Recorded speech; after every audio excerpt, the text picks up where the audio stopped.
Izay ny amin'iny fa manoloana ny resaka mandeha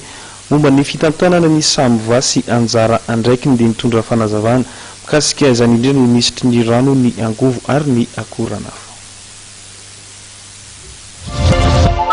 Rehefa miresaka fako eto an-drenivohitra dia ny Samva no mby ao an-tsain'olona. Inona tokoa ny tena andraikitry ny Samva manoloana izany? Araka ny lalàna hozy dia maka fako ao anatin'ny baka na ny daba-pako lehibe reny zany maka azy makeny andralanitra zay no anjaran'ny Samva. Mikasika ny resa-bola kosa indray dia isa-taona izany hoe herintaona mialoha no anaovana ny teti-bola an'izany rafitra izany izay rafitra eo ambany fahiny ny ministeran-drano sy ny angovo ary ny akoranafo. Ilaza 5 miliara ny resahany ngamba tsy fatany sy tsy tadidiny ny budget napetrany tao tamin'izy tamin'ny taona lasa ohatr'izao hoe manko ny fanaovana ny budget tamin'ity taona ity. Izy ny avril no tsy ministry ny ranontsony donc efa tsisy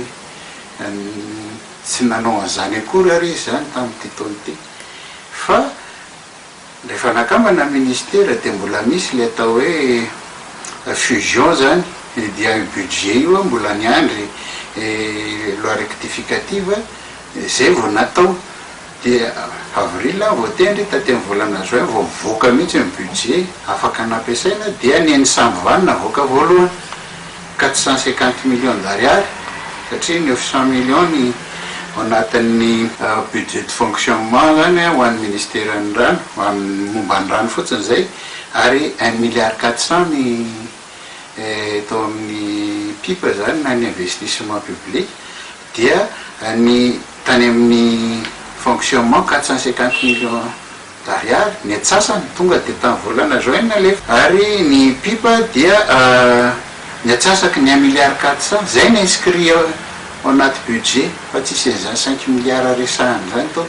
sao dia adininy nametraka le vola dia 700 millions mahery zany efa vita talohan'ny volana jiona ary tamin'ny septembre teo dia tapitry 1 milliard 400 io zany hoe 1 milliard 400 zany dia vao farany teo zany vao tamin'ny herinandro azonareo verifiena ny compte-ny Samva fa mbola napipo za andrombinana ny vola ministera nanomezana 1 milliard 500 d'ariary ho an'ny Samva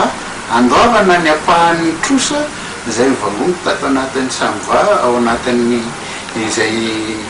taona maro mifanesy zay. Raha tsy ahivona araka ny lalàna dia talohan'ny taona 2024 no ministeran-drano no nataony any Samva.